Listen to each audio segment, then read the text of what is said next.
Insignificance with Mohit Ahuja.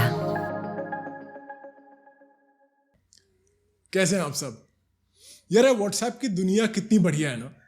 कितना कुछ होता है हमारे आसपास और सब कुछ हमारे फ़ोन में आ जाता है। ये दुनिया हमारी जेब में आ चुकी है और इसका बहुत ही बड़ा एक फ़ायदा ये है कि हमें बहुत कुछ सीखने को, समझने को, सुनने को मिल जाता है। अच्छी बुरी हर तरह की चीज़ें आप घर बैठे देख पाते हो। पता चलता है कहाँ पर पानी भरा है, कहाँ पर बरसात होने से सड़क ब्लॉक हो गई, कहाँ पर सड़क बिल्कुल बढ़िया खुली है। आजकल की न्यूज़, आजकल की सीख सब कुछ व्हाट्सएप पे ही है। अच्छा, मेरे साथ क्या होता है कि जितने भी मेरे फ्रेंड्स हैं ना, जो दोस्त हैं, पता नहीं क्यों लेकिन उनके पेरेंट्स से मेरी शुक्र है इस बात का कि बॉन्डिंग बहुत अच्छी हो जाती है। अब ये मुझे नहीं पता कि मैं ऐसा क्या करता हूँ, क्यों होता है। शायद वो फर्स्ट इम्प्रेशन है, लेकिन और मुझे पता है ये फर्स्ट इम्प्रेशन क्यों है, क्योंकि एक आपको दूर से दिखता है 6 फुट 4 इंच का टैटूज से भरा हुआ बंदा जो जिसके कानों में पियर्सिंग्स है, नाक में नोज रिंग डाली हुई है। कहीं से भी लगता नहीं कि यार ये तो ड्रग डीलर ही होगा, उससे कम तो ये बंदा हो ही नहीं सकता। और वो इंसान आके जब आपके पैर छू ले पहला इंप्रेशन ही इतना बढ़िया हो जाता है कि उसके बाद मॉम डैड कहता है अरे लड़का तो बहुत अच्छा है। हाँ, कुछ उल्टे काम है इसके, लेकिन लड़का अच्छा है। तो अब होता क्या है कि मेरे केस में ना ऐसा, मेरे जितने भी दोस्तों के पेरेंट्स हैं उनके साथ एक अच्छी बॉन्डिंग बन जाती है। उसका फ़ायदा ये रहता है कि उन दोस्तों से चाहे मेरी 6 महीने में एक बार बात हो, लेकिन उनके मॉम डैड, जैसे मेरी मॉम करती हैं, अक्सर मुझे गुड मॉर्निंग के, गुड इवनिंग के मैसेजेस भेजते रहते हैं, कुछ ना कुछ फॉरवर्ड करते रहते हैं। अक्सर ये चीज़ें हम इग्नोर कर देते हैं, अक्सर हम रिप्लाई कर देते हैं। डे टू डे की बात है, दिन ब दिन की बात है, मूड की बात है। आप कैसा फील कर रहे हैं, आप मोटिवेटेड फील कर रहे हैं तो आप रिप्लाई कर देते हैं। आपने कभी ज़्यादा ध्यान से उनका भेजा हुआ मैसेज पढ़ लिया तो आप रिप्लाई कर देते हैं, नहीं देखा तो नहीं भी करते रिप्लाई। बड़ा नॉन एजेंडा स्पेसिफिक रिलेशनशिप है ये। हमारा कोई ऐसा एजेंडा नहीं है, हम बस निभा रहे हैं। क्यों निभा रहे हैं? क्योंकि दोस्तों के मॉम डैड है। अच्छा, होता क्या है कि ये जो व्हाट्सएप पे फॉरवर्डेड चीज़ें आती है ना, अक्सर हम, जैसे मैंने बोला कि कभी कभी हम इग्नोर भी कर देते हैं, लेकिन अक्सर वी कम अक्रॉस देम कि अरे ये था मेरे फ़ोन में, ये कहाँ से आया, ये कब हुआ। तो हुआ ये कि कुछ दिन पहले मैं अपने घर के आसपास जिम में था, वर्कआउट कर रहा था और फ़ोन में गाने चल रहे हैं हेडफोन्स पे। अच्छा, इसकी खूबसूरती है कि लोगों को लगता है कि यार ये टैटू से लेस बंदा लगा होगा कुछ मेटल वेटल सुनने में, क्रीड या सिस्टम ऑफ अ डाउन या पैंटेरा ऐसा कुछ सुन रहा होगा। और कभी कभी ऐसा होता है कि गानों में गुलाम अली साहब के गाने चल रहे होते हैं या मेहदी हसन।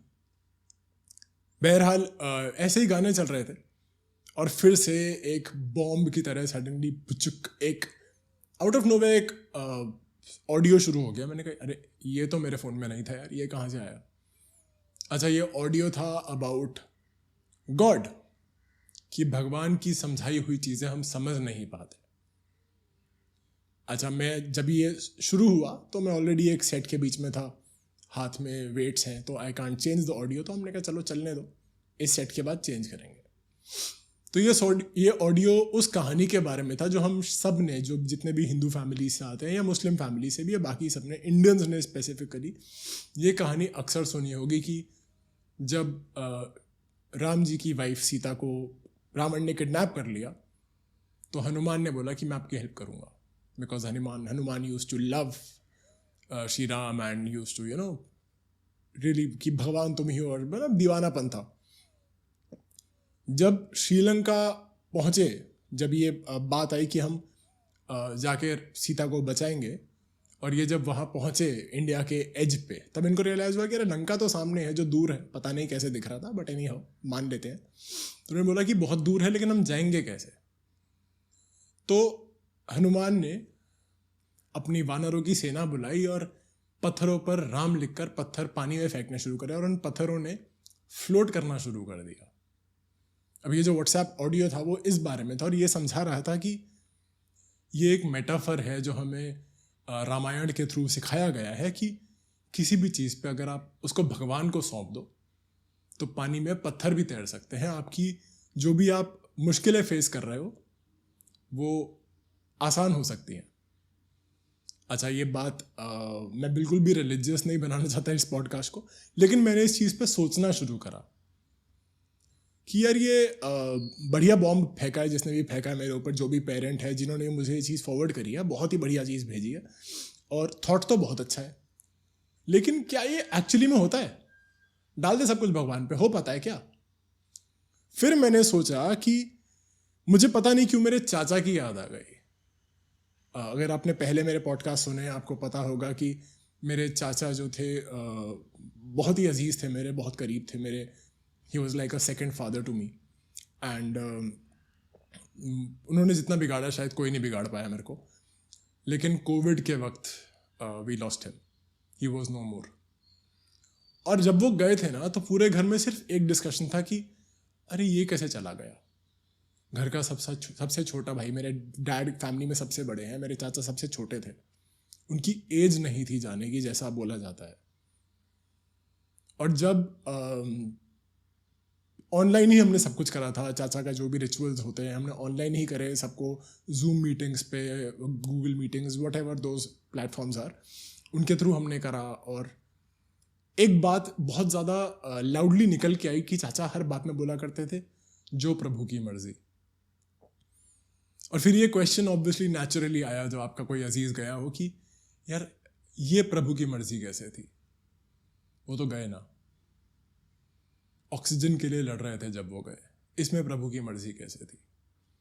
मैं इस बात पे सोचने लगा तो मुझे एक और चीज़ रियलाइज़ हुई कि मेरा बचपन का दोस्त है आमिर। वो हर बात में जब मैं उसको बोलता हूँ कि आमिर यार ये करना है, या फिर ये बिजनेस आइडिया है, या कुछ भी नया शुरू करने की बात करते हैं, या कुछ भी करने की बात करते हैं, जो भी फ्यूचरिस्टिक चीज़ होगी, आमिर अक्सर कहता है इंशाअल्लाह, विच मीन्स कि अल्लाह करे ये हो जाए। तो मैंने चाचा की बात सोची जो कहते हैं कि जो प्रभु की मर्जी, फिर मैंने आमिर के बारे में सोचा जो कि हर बात में कहता है इंशाअल्लाह। और फिर मैंने सोचा कि हम पंजाबियों में जितने भी सिख हैं, जितने भी सरदार हैं, पंजाबी हैं, हमारे में कहा जाता है जो भी रब दा हुक्म, या फिर जो भी हुक्मनामा। अच्छा, रब का हुक्म, इंशाअल्लाह, ये सब हम कह देते हैं, बहुत कन्वीनियंटली बोल देते हैं ये सारे वर्ड्स, लेकिन ऐसा असल में हो पाता है? मैंने बहुत सोचा इस बारे में। मैंने नोटिस करा अपने आसपास के लोगों को ही नहीं, खुद को भी, कि हम लोग बोल देते हैं ना जो भगवान की मर्जी, और जो भी ऊपर नीचे, मैं तो अक्सर ही बोलता हूँ कि ऊपर नीचे जहाँ भी कोई बैठा है, क्योंकि मुझे नहीं पता, किसको पता है भगवान ऊपर है या नीचे है, या गुरबानी में कहते हैं कि मानस जात सब में एक पहचान वो, विच मीन्स कि भगवान सब में है। तो अगर मुझे पता ही नहीं खैर कि किस तरफ है भगवान, लेकिन अगर वो है तो फिर हम क्यों इतने पोजेसिव हो जाते हैं? क्योंकि मैंने बाकी लोगों को एज आई सेड ऑब्जर्व करा, मैंने खुद को ऑब्जर्व करा कि हम कहने को सब कुछ भगवान पे डाल देते हैं, लेकिन फिर अटक जाते हैं यार। फिर वही कि यार मैं ये नहीं कर पाया, मैं वो नहीं कर पाया। लेटिंग गो की बातें करना बहुत आसान है ना, फिलोसॉफिकली बहुत कुछ है, मैं पूरी किताब छाप सकता हूँ, मैं ज्ञान देने पे आऊँ इस चीज़ पे तो, लेकिन प्रैक्टिकली हो पाता है? नहीं हो पाता यार। कितनी बार ट्राई करा है, बहुत बार ट्राई करा है, मैं तो हर रोज़ ट्राई करता हूँ, हर रोज़ फेल हो जाता हूँ। एक बार किसी ने मुझे बोला था कि हम ये नहीं कर सकते ना कि बोले कि जो भगवान की मर्जी और जाके ट्रेन के पटरी पे लेट जाए। स्टूपिडिटी है। अरे हर चीज़ भगवान की मर्जी थोड़ी है, कुछ तो तुम्हें भी करना पड़ेगा। Fair enough. तो अगर इस बात को माना जाए तो जो कुछ मैंने इससे पहले बोला, जो कुछ वो ऑडियो में था, व्हाट्सएप ऑडियो में था कि भगवान राम के पत्थरों पे नाम लिखे गए और पत्थर फ्लोट करने लग गए क्योंकि उस पर भगवान का नाम था, तो बिल्कुल ही कॉन्ट्रास्टिंग बातें हैं, डिसएग्रीमेंट है बहुत ही सॉलिड इन दोनों चीज़ों में।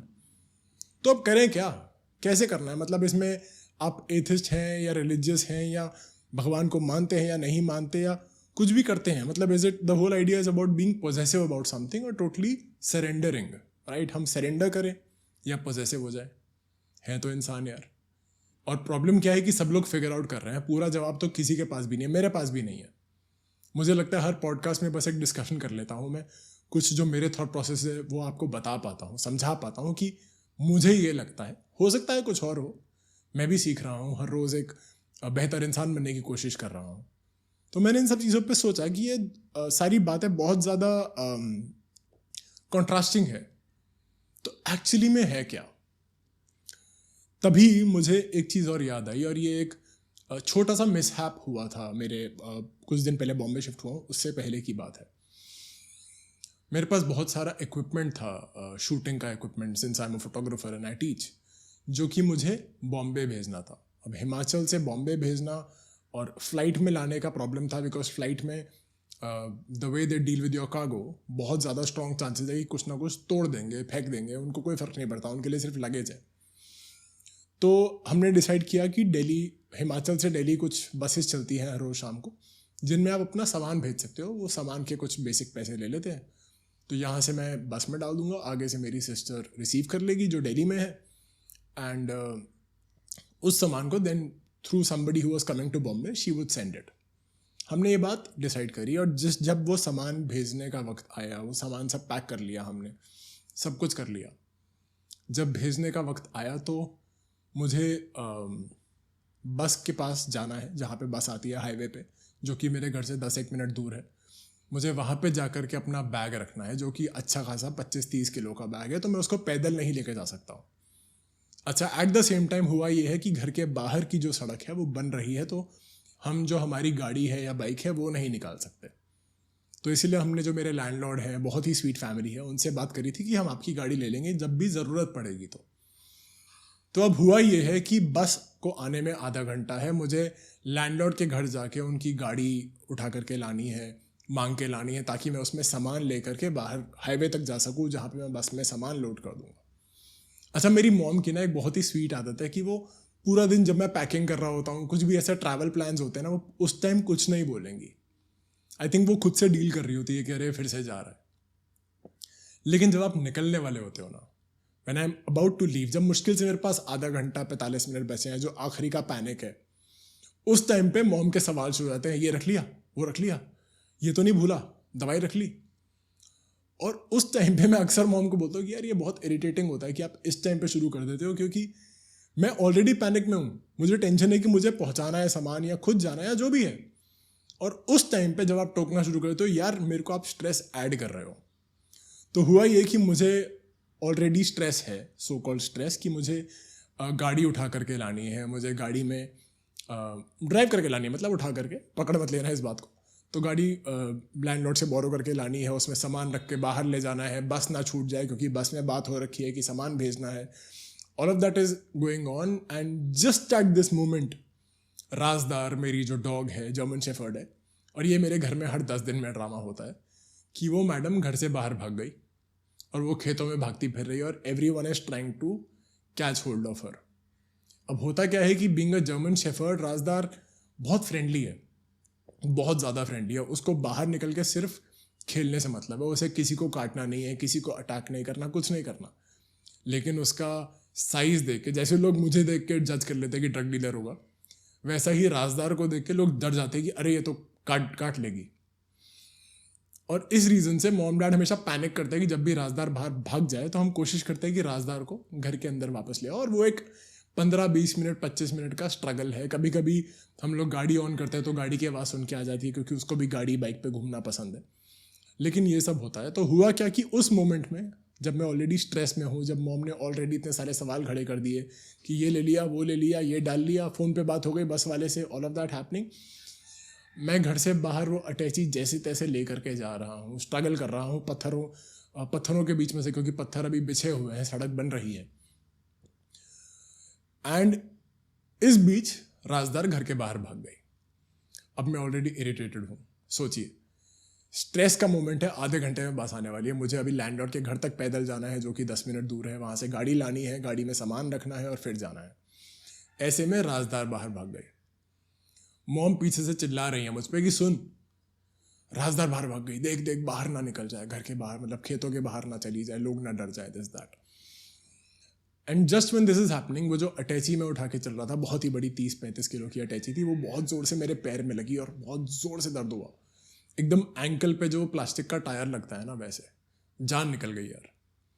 और हुआ क्या, इरिटेशन लेवल और ज़्यादा बढ़ गया। And I am telling my mom कि यार अभी छोड़ दो ना, अभी भाड़ में जाए राजदार, जो होता है होता है ना, हम सबके साथ, हम वो सैचुरेशन पॉइंट पे पहुंच जाते हैं। ये हुआ। And I am struggling with all of this, and suddenly I look back and I realise that mom ना उन पत्थरों के ऊपर से चल के आ रही थी राजदार को संभालने के लिए, and suddenly she slipped and fail. उनका पैर किसी पत्थर में अटक गया शायद, और वो ऐसे आगे की तरफ गिरी। इन दैट मोमेंट मैं सब कुछ छोड़ के भागा। मैंने उनसे पूछा आप ठीक हो?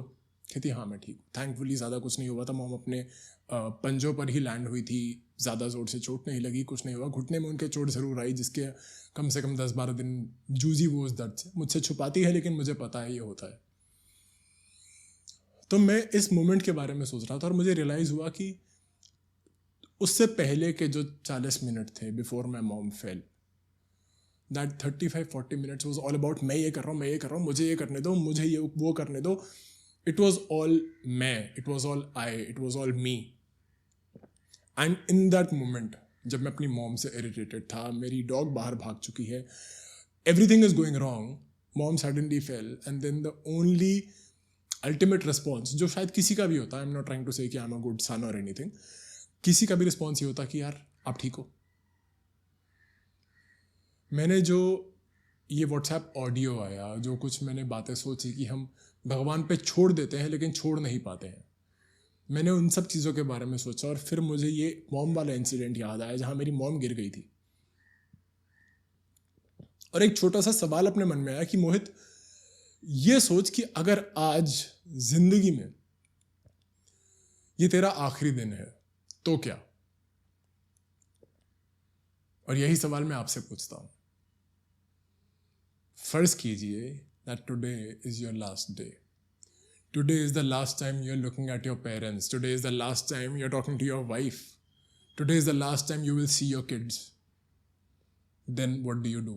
How do you live? Today is the last time you are doing what you love. अगर आप म्यूजिशियन हैं, आर्टिस्ट हैं, अकाउंटेंट हैं, जो भी आपका जॉब प्रोफाइल है, सोचिए कि आज आखिरी दिन है जब आप वो कर पा रहे हैं जो आप करते हैं, जिसके लिए आप बिल्कुल पैशनेट हैं, आप बहुत केयर करते हैं। क्या करेंगे आप? You will give it your best, right? मैंने जब सोचा तो मुझे रियलाइज़ हुआ कि मुझे अपनी नीसेस को कॉल करना है, मुझे अपने पेरेंट्स को कॉल करना है। सबसे पहले तो उनको कॉल करूँगा, बताऊँगा कि मैं आपसे बेइंतहा प्यार करता हूँ यार। अपने मॉम डैड को शायद अपोलोजाइज़ करूँगा उन मोमेंट्स के लिए जहाँ पे I have not been a good son. मैं अपने दोस्तों को कॉल करना चाहता हूँ, बताना चाहता हूँ कि यार वो जो हमारी लड़ाई हुई थी ना, नॉट वर्थ इट यार।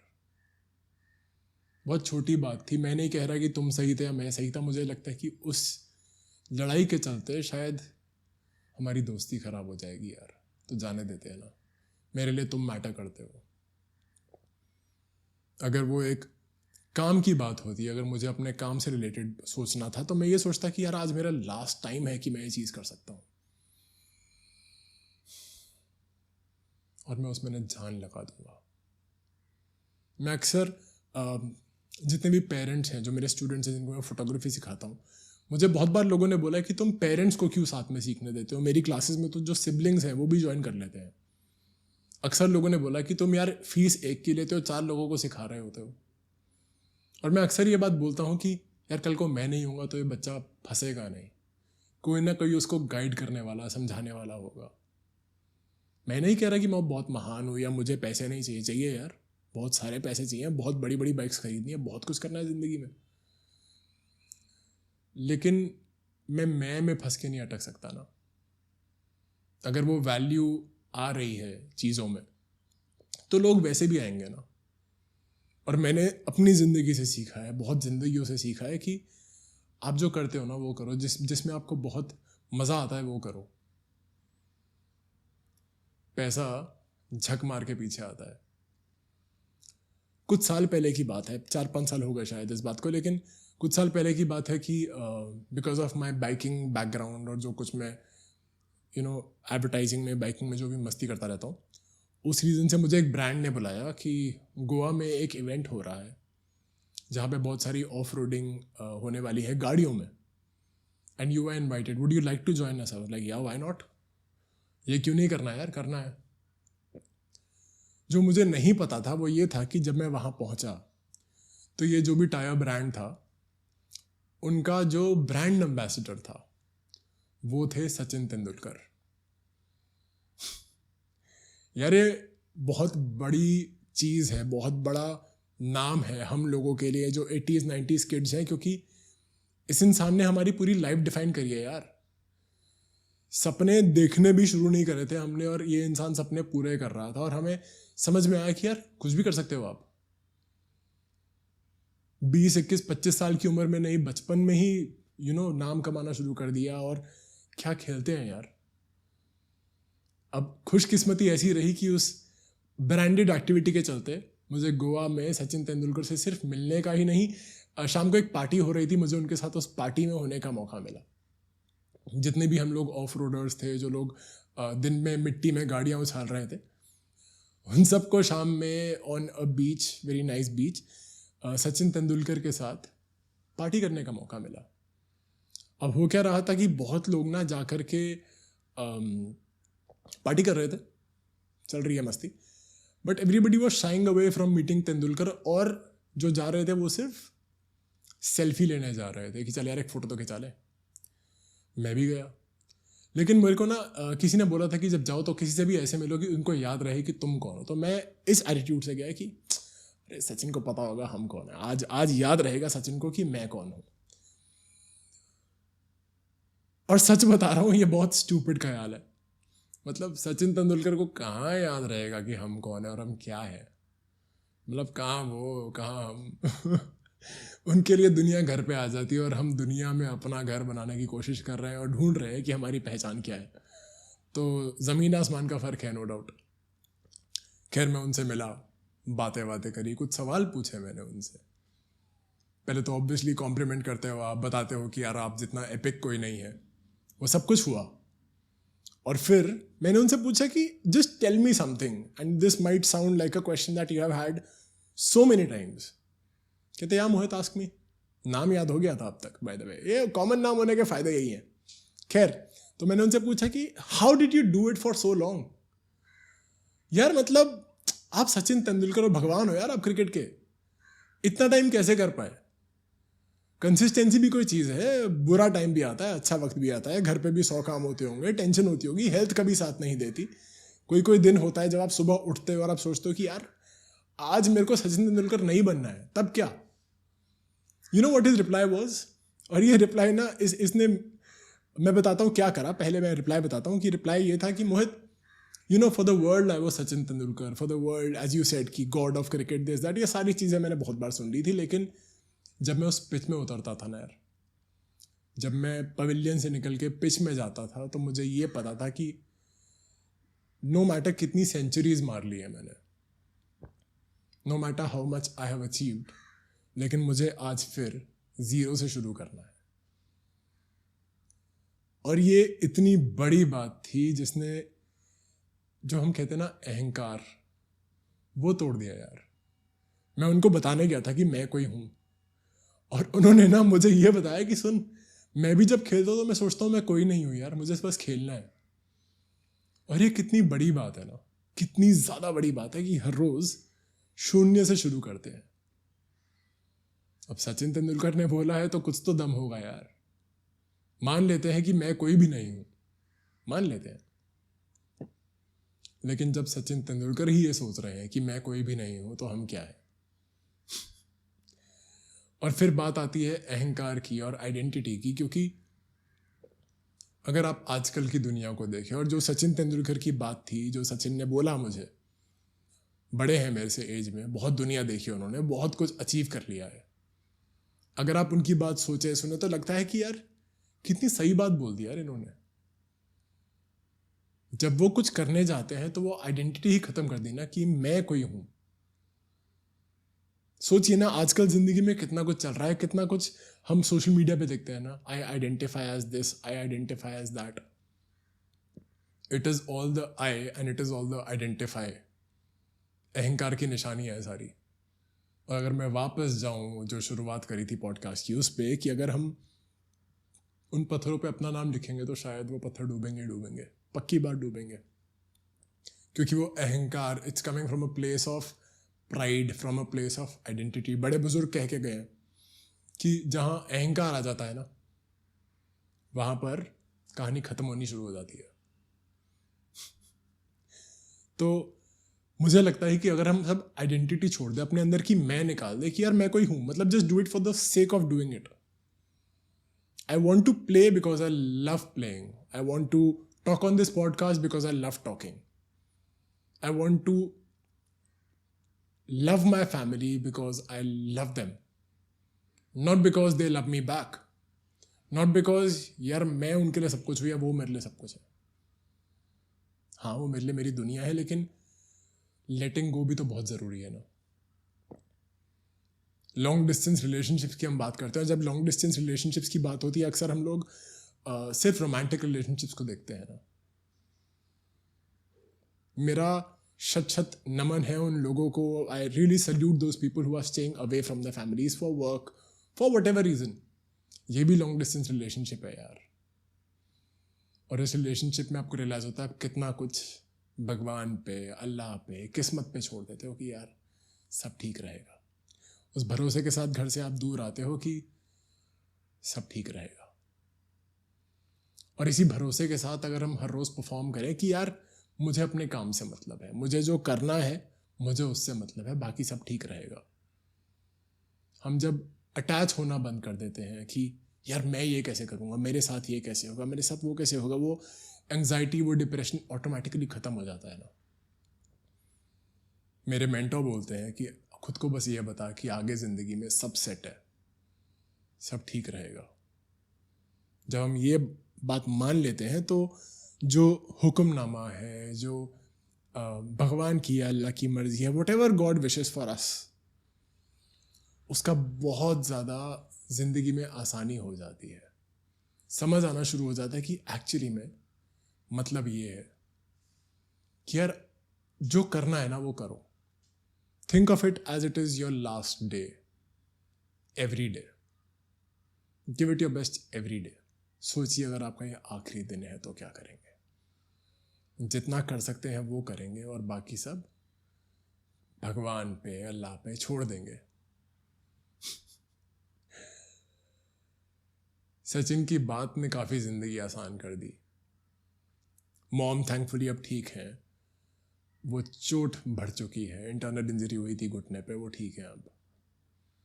और मैं हर रोज़ खुद को याद दिलाता हूँ कि सुन, शायद ये आखिरी बार हो जब तू ये कर सके. ये पॉडकास्ट रिकॉर्ड करते हुए मैं खुद को याद दिला रहा हूँ कि शायद ये मेरा आखिरी पॉडकास्ट हो. आप सुन रहे हैं, मुझे लग रहा है शायद ये आखिरी बार आपको मैं कुछ बता पा रहा हूँ, तो कोशिश कर रहा हूँ इस बार और हर बार कि मैं शून्य से शुरू करूँ. क्योंकि जब आप शून्य पे सवार होते हो ना, ये दुनिया आपकी है, आपसे कोई कुछ छीन नहीं सकता. मैंने कहीं एक सुना था कि खड़ा है कबीर पहने अपनी फकीरी, सीना ठोके झाड़ता है अपनी अमीरी, दुनिया का भय नहीं बोले सच्ची बोली, छीनेगा क्या कोई उसे खाली उसकी झोली. तो जब हम भूल जाते हैं कि हम उस मैं को जो अपने अंदर से निकाल देते हैं, हम भूल जाते हैं कि हम गरीब हैं या हम अमीर हैं, हम लैम्बोर्गिनी से आते हैं या फिर हम एक बहुत ही छोटे घर से आते हैं. हम सिर्फ वो करते हैं जो हमें करने में मज़ा आता है. हम सिर्फ वो करते हैं जो हमारे अजीज़ लोगों के लिए हम दिल से करना चाहते हैं. हम अपना बेस्ट करते हैं ना. और उस आइडेंटिटी को, उस मैं को हम खुद को डिफाइन नहीं करने देते, तब मज़ा तो तब आता है खेलने का.